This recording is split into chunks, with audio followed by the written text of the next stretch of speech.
After winning that first presidential election in Houston in 1979, fundamentalist leaders continued to use aggressive tactics to turn out the vote year after year.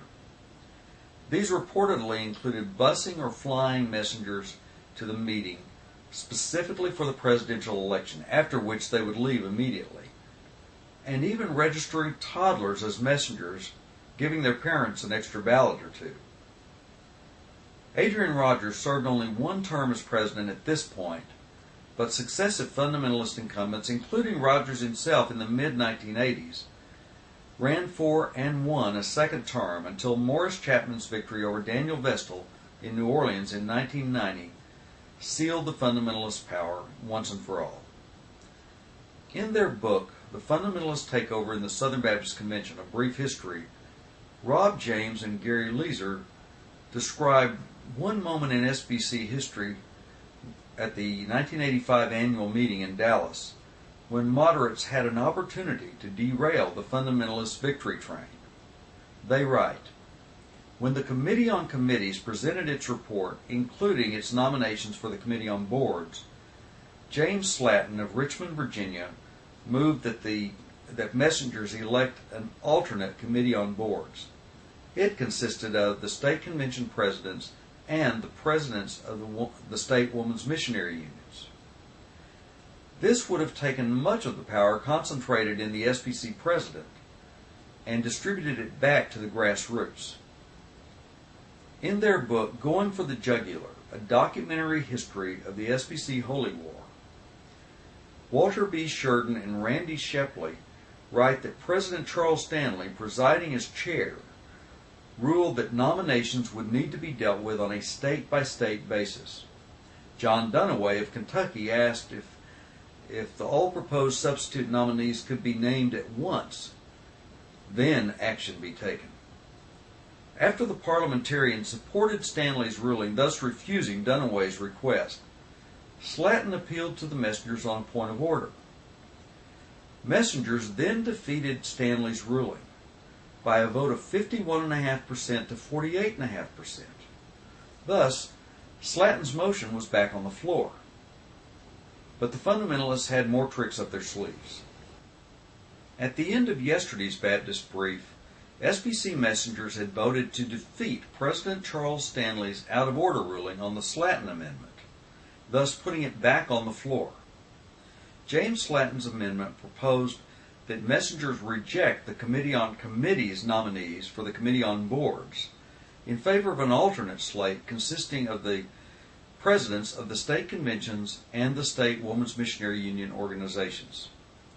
In the Fundamentalist Takeover in the Southern Baptist Convention, A Brief History, Rob James and Gary Leeser write, when the convention reconvened that evening, Stanley ruled that SBC Bylaw 16 prevented the messengers from amending the committee's slate of nominees, so Slatton was not allowed to bring his amended slate to the floor. Multiple cries of "point of order" broke out at microphones. Some wanted to appeal Stanley's ruling, but as the video record makes clear, write James and Leeser, Stanley moved quickly to force a vote and refused to recognize anyone with contrary views. The committee slate was accepted by a vote of 13,123 to 9,851.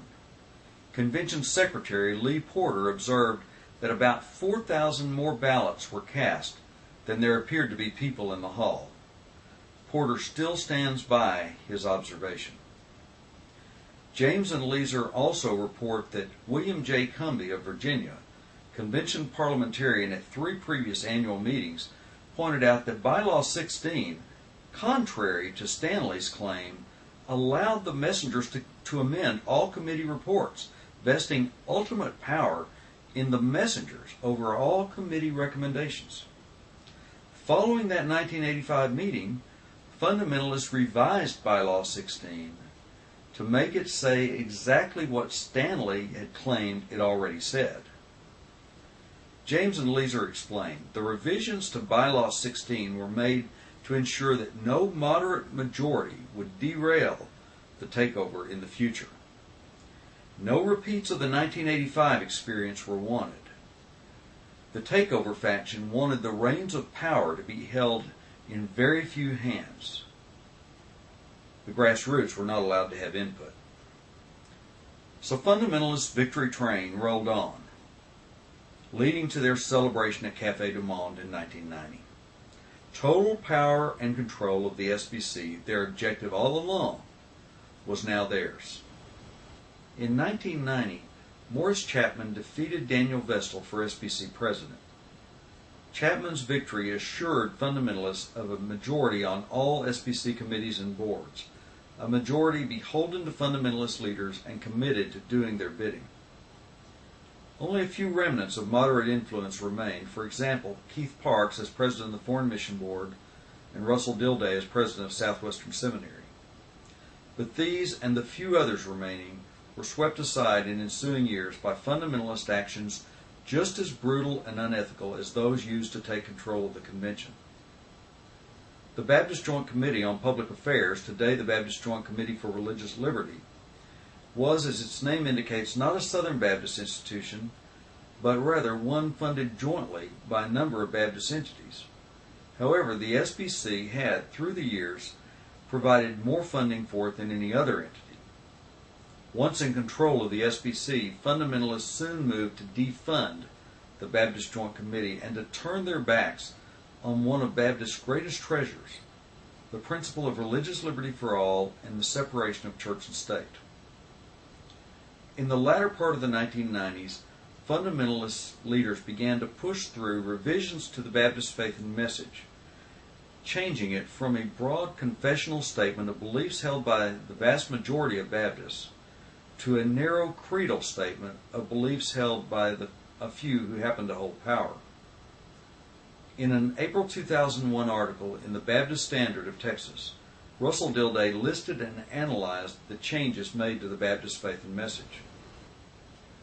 On April 30th, 2001, the Baptist Standard of Texas published an article by Russell Dilday, former president of Southwestern Seminary, in which he listed and analyzed the changes to the Baptist faith and message pushed through by fundamentalist leaders in 1998 and 2000.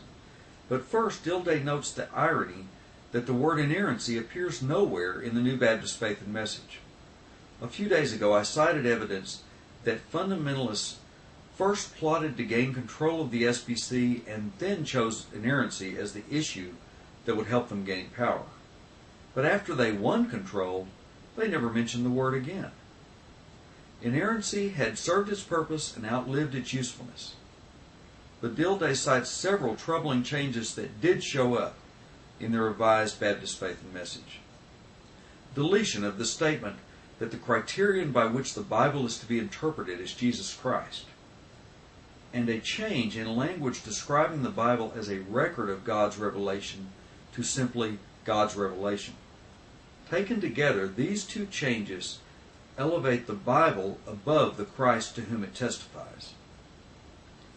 Watering down of the bedrock Baptist doctrines of soul competency, the priesthood of the believer, and local church autonomy. New language appearing to promote Calvinist theology. A family section setting forth a narrow, manufactured interpretation of the biblical role of the wife in marriage as that of the sole submissive partner. Relying on a passage beginning with Ephesians 5:22, but omitting verse 21, which says, "Submit yourselves to one another," out of reverence for Christ. A narrow interpretation of the role of women in the church, stating that the office of pastor is limited to men as qualified by Scripture, an issue on which, as Dilday points out, Baptists have always felt free to differ. Finally, deletion of language intended to protect the statement from becoming a creed used to enforce doctrinal uniformity. Dilday's concerns about that last item were borne out in January 2002, a little over 8 months after his article was published, when International Mission Board President Jerry Rankin issued a directive requiring IMB missionaries to sign a statement affirming complete agreement with the 2000 Baptist Faith and Message. Refuse, and they could expect to be fired. Grady Cawthon had written an insightful and informative book in 1993 entitled What Happened to the Southern Baptist Convention? Rankin's missionary mandate in January 2002 answered that question with finality. What happened to the Southern Baptist Convention? Simple. Fundamentalists grabbed control and replaced free faith with forced faith.